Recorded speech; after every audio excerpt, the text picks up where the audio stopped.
2 Timóteo, capítulo 3, versículo 10 até o versículo 13. Você já achou aí? Amém? Se você achou, você pode dizer amém. Se você não achou, eu vou esperar. E hoje é fácil, né, irmãos? Hoje com o celular está uma beleza. Vamos lá? 2 Timóteo capítulo 3, versículo 10 a 13 diz o seguinte: Tu, porém, tens seguido de perto o meu ensino, procedimento, propósito, fé, longanimidade, amor, perseverança, as minhas perseguições, os meus sofrimentos, quais me aconteceram em Antioquia, Icônio e Listra, que variadas perseguições tenho suportado. De todas, entretanto, me livrou o Senhor. Eu quero que você risque exatamente essa frase.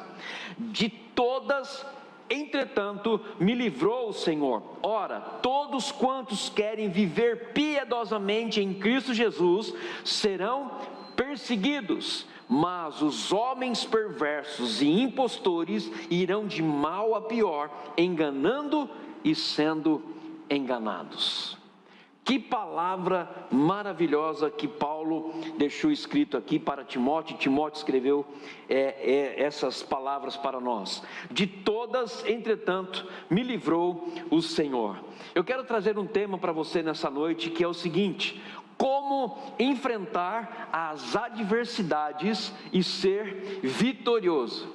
Como enfrentar as adversidades e ser vitorioso. Como? Alguém tem ideia? Alguém tem uma ideia de como você enfrenta as adversidades e você passa a ser vitorioso?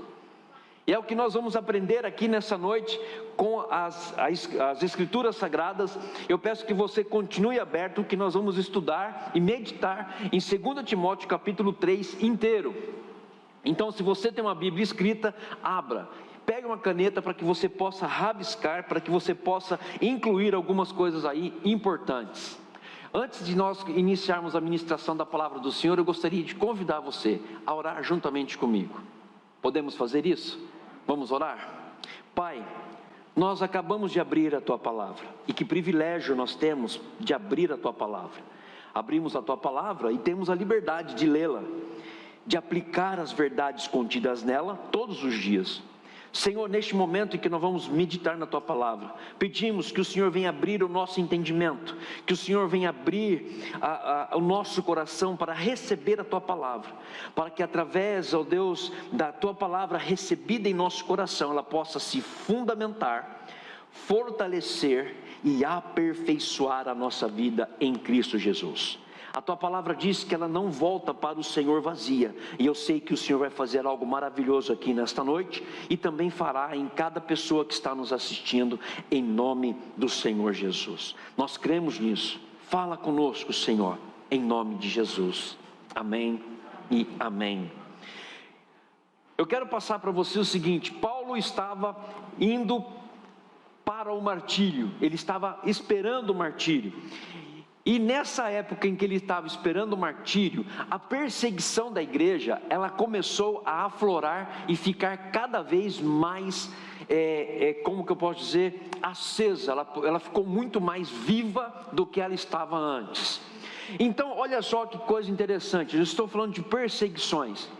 E eu quero só passar para você, se você ainda não acredita em perseguição contra a igreja, eu vou te dar uma notícia.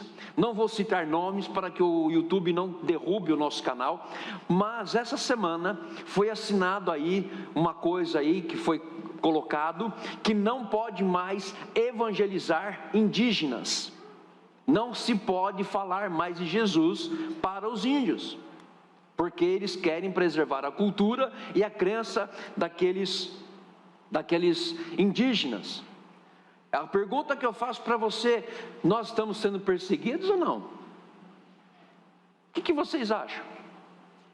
Então, olha só, dentro da série Minha Vida em Chamas, eu quero trazer algo para você, para que você possa estar atento às coisas que estão acontecendo, que irão acontecer muito em breve, e que vai nos trazer como eu posso dizer para você, um senso de perseguição, não como de Paulo, mas o início de uma perseguição mais visível e palpável.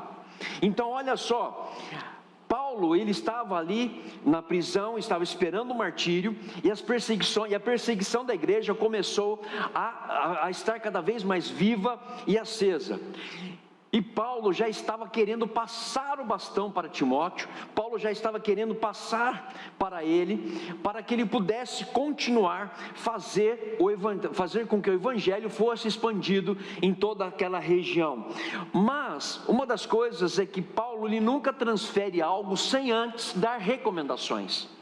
Paulo nunca faz algo sem antes explicar o porquê ele está fazendo. E é uma coisa interessante que Timóteo recebeu várias instruções. Então olha só, Timóteo, vamos pensar em Timóteo. Ele era um jovem pastor, ele estava doente e ele era muito tímido. E foi nessa época que Paulo escreveu e que foi dito para Timóteo: Timóteo, é o seguinte, Deus não nos tem dado espírito de covardia, mas de poder, amor e moderação. Nesse ensino de Timóteo, que nós acabamos de ler aqui, eu quero citar duas coisas para vocês. Primeiro, se você quiser anotar aí, o tempo do fim não será fácil de se viver. O tempo do fim não será fácil de se viver. Não será fácil. Outra coisa, que o caos da sociedade é resultado daquilo que os homens são. Você está com a Bíblia aberta em 2 Timóteo capítulo 3? Está? Você em casa está aberta? Leiam comigo o versículo 1 e o versículo 2. Sabe, porém isto, nos últimos dias sobrevirão tempos difíceis. Sobrevirão tempos difíceis. E você vai entender isso. Versículo 2: pois os homens serão egoístas, avarentos, jactanciosos, arrogantes, blasfemadores, desobedientes aos pais, ingratos e irreverentes. Ou seja, a sociedade é reflexo daquilo que o homem é. E nós precisamos estar atentos com isso, porque o mal não está fora do homem, mas dentro do homem. E é isso que nós precisamos entender. Terceira coisa que eu quero passar aqui para você, é que Paulo, ele usa 4 conselhos, ou não são 4 conselhos, são 4 verbos de ação, que nós vemos no versículo 5, 10, 14 e 2 Timóteo 4, 2. Olha só, versículo 5, nós vemos o verbo que diz assim: foge. Olha lá, tendo forma de piedade, negando-lhe entretanto o poder. Foge, ou seja, fuja disso, fuja de situações como essa. Versículo 10, olha só: tu porém tens seguido de perto o meu ensino, ou seja, segue o ensino da palavra de Deus. Versículo 14, tu porém permanece, risca a palavra permanece. Vocês e eu e nós, a igreja, precisa permanecer em Deus nos dias que estão chegando. Nós estamos vivendo dias complicadíssimos e vai se complicar ainda mais. 2 Timóteo 4,2, existe um outro verbo que inicia-se dizendo prega a palavra, ou seja, fale de Cristo para todas as pessoas incessantemente, porque a volta de Cristo está iminente. Cristo está batendo as portas. Agora, o tema é como enfrentar as adversidades e ser vitorioso. Então, primeiro, precisamos fugir do espírito que marca o fim dos tempos. Olha só, não vou ler todo o versículo, porque senão a gente vai alongar demais, mas é uma tarefa para que você possa fazer em casa. 2 Timóteo 3, de 1 a 9, ele vai falar exatamente sobre essa situação, de como você foge, como que você sai dessas situações, como que você sai desses homens, como que você sai dessas situações que aparecem na sua vida. Vão surgir pessoas egoístas, avarentos, jactanciosos, arrogantes, blasfemadores, desobedientes aos pais, ingratos, irreverentes, desafeiçoados, implacáveis, caluniadores, sem domínio de si, cruéis, inimigo do bem, traidores, atrevidos, infatuados. Todos esses nós temos que fugir desse espírito maligno que vem para tirar o nosso foco da cruz, vem para tirar você do equilíbrio que você quer ter. Agora, o mundo, ele está cada vez mais arruinado com esses homens que têm trocado os valores de Deus pelos valores do mundo. E eu vou citar aqui alguns exemplos. O amor hoje está invertido. O amor é você ter dinheiro, o amor é você ter poder, o amor é você ter aqui a parte da sexualidade, enfim. Nós passamos a amar a nós mesmos e deixamos de amar a Deus como Ele precisa ser amado. Agora, se nós adoramos a nós mesmos, olha só que coisa interessante, nós ignoramos a Deus e amamos as coisas, e passamos a usar pessoas para que as pessoas satisfaçam a nossa vontade. Eu quero passar para você também um diagnóstico da sociedade, e você há de concordar comigo em algumas coisas. Por exemplo, primeira coisa que a sociedade está vivendo, a sociedade está egoísta. Você acha que sim ou não? O que vocês acham disso? Está egoísta ou não? Sim, as pessoas são narcisistas, ou seja, elas estão buscando a sua própria destruição. E nos últimos dias isso vai se tornar algo muito mais visto, mais aceso, mais intenso. Olha só se isso é ou não uma verdade. Famílias estão sendo destruídas por causa do narcisismo. Casamentos estão abrindo as portas do fundo para a infidelidade. E você acha que a sociedade está o quê? Ela é egoísta. Amantes do dinheiro. Você acha que essas pessoas são amantes do dinheiro ou não? As pessoas chegam a matar por dinheiro, chegam a matar por causa de dinheiro, chegam a matar por causa do poder. Agora, irmãos, anote isso, escreva isso em algum lugar para que você possa entender. Olha só, se você acha que existe uma globalização hoje ou não, das 100 maiores economias do mundo, 51 dessas 100 são empresas que detêm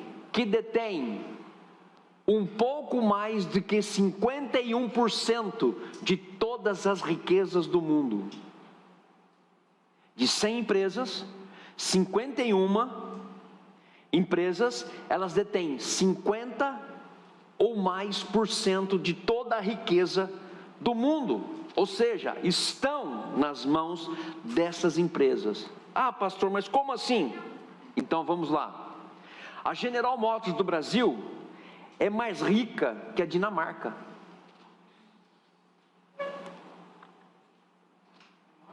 A Ford Company, que é a companhia Ford nos Estados Unidos, é mais rica do que o continente africano todo. A Toyota, que esses carros lindos que ela produz, é mais rica que a Noruega. Agora você vai assustar. Conhece a rede Walmart? Ela é mais rica do que 162 países juntos. Você acha que a sociedade não é egoísta? E você acha que as pessoas não são amantes ao dinheiro? Agora você vai assustar ainda mais. Não, Brasil nem entra aqui, meu irmão. Brasil nem entra. De toda essa riqueza que vocês acabaram de ouvir, 50% delas estão nas mãos de 461 pessoas. Ou seja, a economia global, por volta de 50% delas, estão na mão de 461 pessoas. O Bill, que você já deve saber quem é, não posso dizer porque senão cai o canal da igreja também. O Bill tem uma renda líquida de 400 milhões de reais por semana. E você acha que o mercado não está globalizado? E você acha que a sociedade não está sendo egoísta? Aí o que acontece? O porquê do consumismo? Quanto mais você tem, mais você exige do trabalhador, e quando você mais exige do tempo do trabalhador, menos tempo ele tem para estar com a família. Isso é egoísmo. Isso é egoísmo.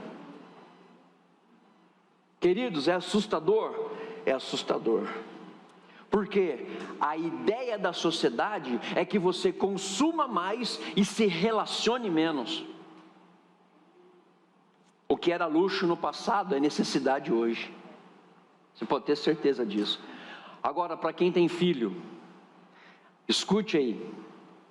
O seu filho, quando ele entrar na escola, ele já vai ter assistido a mais de 40 mil anúncios no smartphone ou no seu celular. Mais de 40 mil anúncios. As crianças de hoje em dia não é aquela assim: mãe, me dá um dinheiro para comprar uma pipa, mãe, me dá um dinheiro para comprar uma bala, mãe, pai, eu quero um iPhone, mãe, pai, eu quero um celular novo, porque o meu amigo já tem um de 256 GB e o meu é de 128. Fique atento, fique atento. O urgente está tomando o lugar do importante. O urgente está tomando o lugar do importante. E aqui, olha só, pai e mãe, você que está me assistindo, presente não substitui presença. Presente não substitui presença. Precisamos dar atenção aos filhos. Outra coisa que a Bíblia diz: amantes dos prazeres. Olha só que coisa interessante e que preocupa.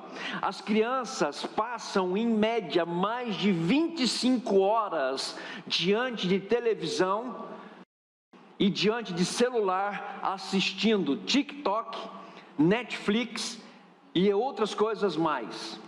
25 horas por semana, mas não conseguem ficar 1 hora junto com os seus pais para ouvir da palavra de Deus. Estamos no fim dos tempos e nós precisamos entender isso. Por que eu falo? Porque a igreja não pode levar a carga de ensinar os seus filhos, ou ensinar os seus filhos nos caminhos do Senhor. Nós somos apenas o complemento. Porque hoje nós temos um tempo muito pequeno com o seu filho, e muitas vezes não é suficiente para tirar o resíduo do velho homem que está no coração dele. As pessoas são soberbas, são jactanciosas, arrogantes, blasfemadoras, não tem centro, não tem o centro da sua vida Deus. Destruição familiar, filhos desobedientes aos pais. Quantas vezes nós pedimos as coisas para os nossos filhos e eles não fazem pela primeira vez, tem que falar 2 ou 3 vezes ou até mais vezes para que eles obedeçam. Filhos ingratos, filhos desafeiçoados, pessoas caluniadoras, sem domínio nenhum, cruéis. Olha só, gente, nós estamos no fim do tempo. O mundo está arruinado porque perdeu e distorceu a verdadeira espiritualidade. É isso que ela que fez. Hoje, forma sem poder. Nós queremos uma forma, mas sem poder. Nós queremos mostrar quem nós somos exteriormente, sem antes nós sermos interiormente. Nós usamos palavras sem vida. Nós usamos e trabalhamos por meio da fé sem obras. Isso é triste. Um mundo ímpio, cheio de pessoas religiosas. Jesus está voltando e a religiosidade está aumentando. E nós temos que tomar muito cuidado. A igreja perdeu a sua identidade. Estamos vivendo sem santidade ao Senhor. Estamos vivendo sem antes ter um compromisso com Deus. Vivemos da forma que dá. E por isso que muitas vezes a igreja deixou de ser a plataforma em que o Espírito Santo é usado para transformar vidas, para restaurar vidas. Você sabe por quê? Porque nós queremos imitar milagres de Deus. E quando nós fazemos isso, apenas mostra a nossa limitação.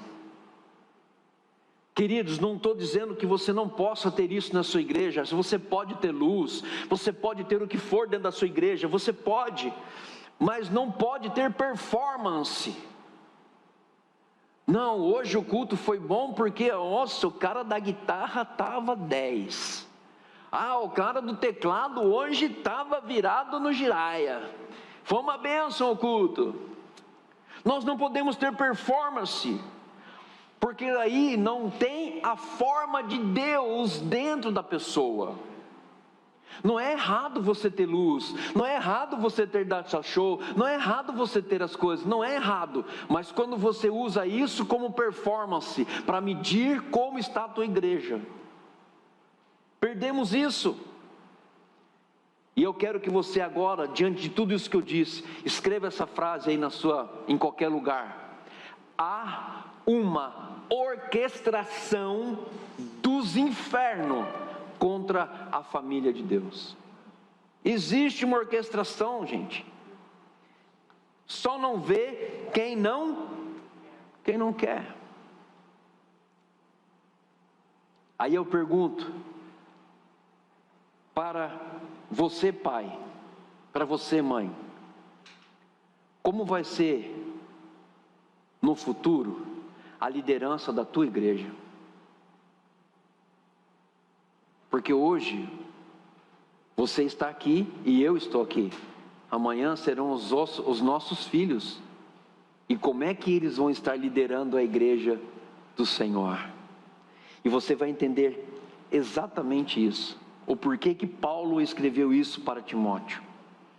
Timóteo nessa época estava rodeado de falsos mestres, mas ele precisava de um exemplo para seguir, e Paulo foi esse exemplo que ele foi e seguiu. Timóteo seguiu o exemplo de Paulo. A pergunta que eu faço para você, jovem, quem é o teu modelo? Quem é o teu modelo? Pai, quem é o teu modelo? Mulher, quem é o teu modelo? Quem você segue? Quem você abre o teu coração? Quem você tem ali como ponto de apoio? Porque vão chegar dias que você vai precisar de pessoas para ajudar você na sua jornada. Jovem, quem é o teu apoio? Não adianta, é difícil. Por quê? Os jovens, eles fazem as coisas erradas, e quando chega para nós, já chega totalmente bagunçado. Que se tivesse pedido orientação antes, nós teríamos orientado. Não estou dizendo que eles iam seguir ou não a nossa orientação, mas nós daríamos a orientação correta. Jovem, quem é o teu modelo? Nós precisamos de mourões. Se você sabe quem que é mourão, o que é mourão? Mourão é uma estaca que segura a cerca. Nós precisamos de mourão. Aí eu pergunto, quem é o seu mourão? Homem, quem é a pessoa que você confia, que você pode abrir o seu coração no dia da angústia, no dia da necessidade? Mulher, quem é esse mourão? Quais são as marcas de um mourão? Esse eu quero passar para você. Quem que você vai fazer? Quem que você vai buscar como modelo? Primeiro, a pessoa tem que ter uma vida transparente. Olha só, tu porém, 2 Timóteo 3,10, tu porém tens seguido de perto o meu ensino, procedimento, propósito, fé, longanimidade, amor e perseverança. Ou seja, tem visto que o que é ensinado está sendo praticado. Opa, eu preciso seguir esse cara, porque esse cara vai me levar a um caminho bom. Eu preciso seguir essa mulher, porque essa mulher vai me levar a um caminho bom. A palavra diz aqui propósito. Propósito, olha só, versículo 10 diz aqui, ó, procedimento, propósito. Essa pessoa que você tem e vai ter como morão, tem que ter propósito de vida. Se ela não tiver propósito de vida, não adianta nada. Ela vai deixar você sem propósito também. Outra coisa, olha só, doutrina. Ele diz ensino. É uma pessoa que tem base, tem fundamento, tem doutrina. Mas não é a doutrina que vai fazer você, para você buscar essa pessoa para falar o que você quer ouvir, mas é para estar os seus ouvidos abertos, para escutar a doutrina que você vai ver daqui a pouquinho, corrige, exorta, repreende e ensina. Os dias estão finais, os dias são finais. Olha só versículo 11 e 12, as minhas perseguições e os meus sofrimentos, quais me aconteceram em Antioquia, Icônio, Listra, que variadas perseguições tenho suportado. Você vai buscar um morão? Pegue pessoa que tenha experimentado exatamente o que está aqui na Bíblia, que passa por lutas, passa por aflições, passa por angústias, mas diz, de todas, entretanto, me livrou o Senhor. Essa pessoa você pode confiar, porque ela tem sido colocada no fogo e tem sido apurada. E quando é apurada, Deus abençoa, e essa pessoa você pode seguir ela. Siga ela, porque ela vai te levar para um lugar bom. Aí qual que é o problema? O problema é que muitas vezes nós estamos vivendo e querendo ouvir o que nós achamos que é bom para nós, e não o que é correto diante de Deus. Muitas vezes nós queremos holofote e não abnegação, queremos aplausos e não dor. E nos últimos dias, pessoas que estarão te aplaudindo, elas poderão estar te levando para um campo perigoso, que não vai dar tempo de arrependimento. Por que eu estou falando isso? Jesus está voltando. Terceiro, precisamos permanecer fiéis às Escrituras Sagradas. Agora aqui entrou no meu campo. Aqui é o meu melhor campo. Escritura Sagrada é comigo mesmo, irmão. Versículo 13 a 17. Mas os homens perversos irão de mal a pior, enganando e sendo enganados. Tu, porém, permanece naquilo que aprendestes e de que fostes inteirado, sabendo de quem o aprendestes, sabendo de quem o aprendeste. Ou seja, Paulo dizendo para Timóteo: Timóteo, tu sabe de onde você aprendeu a palavra, você aprendeu de mim, então você sabe para onde você tem que ir, meu filho. Segura a onda aí que o negócio vai ficar feio, mas fique firme. Ele diz assim: e que desde a infância sabe as sagradas letras, que podem tornar-te sábio para a salvação pela fé em Cristo Jesus. Toda a Escritura é inspirada por Deus, útil para o ensino, para a repreensão, para a correção, para a educação na justiça, a fim de que o homem de Deus seja perfeito e perfeitamente habilitado para toda a boa obra. Agora deixa eu explicar uma coisa aqui para você. Você sabe quantas versões de Bíblia estão disponíveis hoje no mercado? Muitas versões. Você sabe que no seu smartphone você pode ter várias versões da Bíblia? Mesmo assim, está aumentando nos dias de hoje os analfabetos espirituais e bíblicos.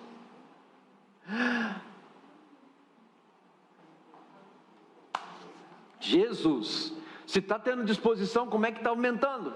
Está aumentando os analfabetos espirituais e bíblicos. Por quê? Porque não tem contato com as Escrituras. Queridos, eu já falei isso, mas é inadmissível você vir no culto sem ter pego na Bíblia durante a semana. Porque o que você está recebendo hoje não é suficiente para você viver a semana. Não é. E nos últimos dias isso vai ficar cada vez mais apertado. Tem um filme que diz assim: aperte os cintos, o piloto sumiu. Eu vou dizer para você: aperte os cintos, Jesus está voltando. E os analfabetos espirituais e bíblicos não saberão e não identificarão a volta. É preciso ter contato com a palavra de Deus. É preciso ler as Escrituras, porque falta compromisso, falta raiz. Queridos, vai ter dia que você não vai poder abrir a Bíblia para ler, mas você vai ter condições de ler Salmos, Provérbios, e alguma coisa na tua cabeça você vai lembrar disso.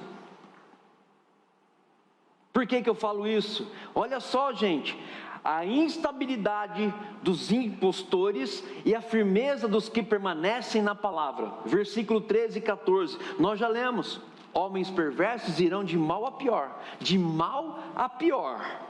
Mas olha só, por que eles vão de mal a pior? Porque eles buscam novidades. Querido, não entra na minha cabeça, não entra na minha cabeça que eu tenho que fazer malabarismo para que as pessoas entendam a palavra de Deus. Eu não entendo que tem que fazer algo ou show ou alguma outra coisa para que a palavra de Deus seja expressa e colocada na mente das pessoas. Eu não estou dizendo que não deve ter criatividade. Deve ter criatividade, mas a palavra, quando ela é exposta para quem tem sede, ela cai em solo fértil e produz a 30, e produz frutos a 30, a 60 e a 100 por um. Queridos, eu não sei isso, como que o pessoal busca novidade no mercado da fé? Olha, está tendo um negócio lá, um mercado lá, nossa, que beleza, vou lá porque lá tem uma nova doutrina. Tome cuidado com nova doutrina, porque não existe nova doutrina. A doutrina está aqui. A doutrina está aqui, é nova porque você não conheceu. Porque quando conhece, você não vai cair na lorota de muitos. Não cai na lorota. Cuidado, gente, com os perigos das inovações dentro do mercado da fé. Tome muito cuidado. Agora, aí entra a superioridade da palavra de Deus. E aí, meu irmão, aí o negócio fica quente. Por quê? Olha só, se a Bíblia que você lê, se a palavra que você recebe não está produzindo salvação, não é a palavra. Tem que tomar cuidado. É a palavra que produz salvação. Olha só, diz aqui: e que desde a infância sabes as sagradas letras. Conduziu a Timóteo para a salvação. E quem fez isso? A sua avó Loide. A sua avó Loide colocou ele nos caminhos de Deus. E quando ele foi velho, ou quando ele chegou na fase adulta, ele assumiu a liderança de Paulo e foi uma bênção. Por quê? Porque lá atrás alguém transferiu, alguém passou doutrina, passou a palavra. Não existe mágica, gente. E todos os mágicos que vê na Bíblia, você vê que Paulo chegou e deu uma no meio do Simão mágico, outro chegou lá, deu outra no meio e outra no meio. Por quê? Porque não existe mágica. As Escrituras, ela é cristocêntrica. E você vai entender o porquê isso. As Escrituras são de origem divina, falam ao contrário, mas ela é de origem divina. Por quê? Olha só, primeiro, ela é infalível, ela é inerrante e ela é suficiente para a sua vida. Aleluia. Está com fome? Leia a Bíblia, ela mata a tua fome espiritual. Está com sede? Leia a Bíblia, porque ela vai matar a tua sede. Está com dúvida? Leia a Bíblia, porque ela vai tirar a tua dúvida. Está com algum problema? Leia a Bíblia. Por quê? Porque as Escrituras tratam de doutrina e de conduta. Agora eu quero que você acompanhe aqui. Toda a Escritura é inspirada por Deus e útil para o ensino. Você ensina para que as pessoas façam o certo. Isso é doutrina. Aí diz aqui, para a repreensão, para dizer para a pessoa o que não é certo. Ensino para dizer o que é certo. Repreensão para dizer o que não é certo. Correção, está dizendo aqui, para a correção. Para que correção? Para se tornar certo. Tem que se tornar certo. Tem que se tornar certo. E depois ele diz aqui, para a educação na justiça. Sabe o que significa isso? Permanecer certo. É simples, é por isso que nós temos que pregar a palavra de Deus. Eu encerro aqui, vou encerrar dentro desses 4 versículos de 2 Timóteo 4, de 1 a 4. Conjuro-te perante Deus e Cristo Jesus, que há de julgar vivos e mortos, pela sua manifestação e pelo seu reino. Prega a palavra, insta, quer seja oportuna, quer não, corrige, repreenda, exorta com toda a longanimidade e doutrina, pois haverá tempo em que não suportarão a sã doutrina. Pelo contrário, cercar-se-ão de mestres segundo as suas próprias cobiças, como se sentindo coceira nos ouvidos, e se recusarão a dar ouvidos à verdade, entregando-se às fábulas. A base da exortação, queridos, diz aqui, conjuro-te perante Deus e Cristo, para que há de vir julgar os vivos e os mortos. Jesus vai vir para julgar vivos e mortos. E aqui existe algo muito interessante, gente. Ele vai colocar um plumo na nossa vida, e se o plumo, quando colocar na nossa vida, não descer rentinho, que nem desce na parede bonitinho, e se de repente chegar ali embaixo, começar a balançar ou começar a se afastar, aí a batata quente vai começar a pular na nossa mão. Mas ele vai vir para nós, vamos prestar contas a Deus, de tudo aquilo que nós fazemos, de tudo. Aqui eu quero abrir um parênteses rapidamente. Você tem visto tantas coisas erradas, não se preocupe. Não perca o seu sono, não fique de insônia com isso, não se desespere porque estão fazendo isso, aquilo, aquele outro, está matando, está morrendo, está crescendo, está nascendo, não se preocupe, porque todos prestarão contas diante de Deus. E se porventura tiver sangue de inocente na mão de alguém, será julgado perante Deus. Eu tenho que ter muito cuidado com o que eu sou e o que Deus quer fazer comigo. Eu preciso ser justo, eu preciso fazer o que é certo, porque olha só, a mística do homem é o seguinte: porque haverá tempo em que não suportarão a sã doutrina, sentirão coceiras no ouvido.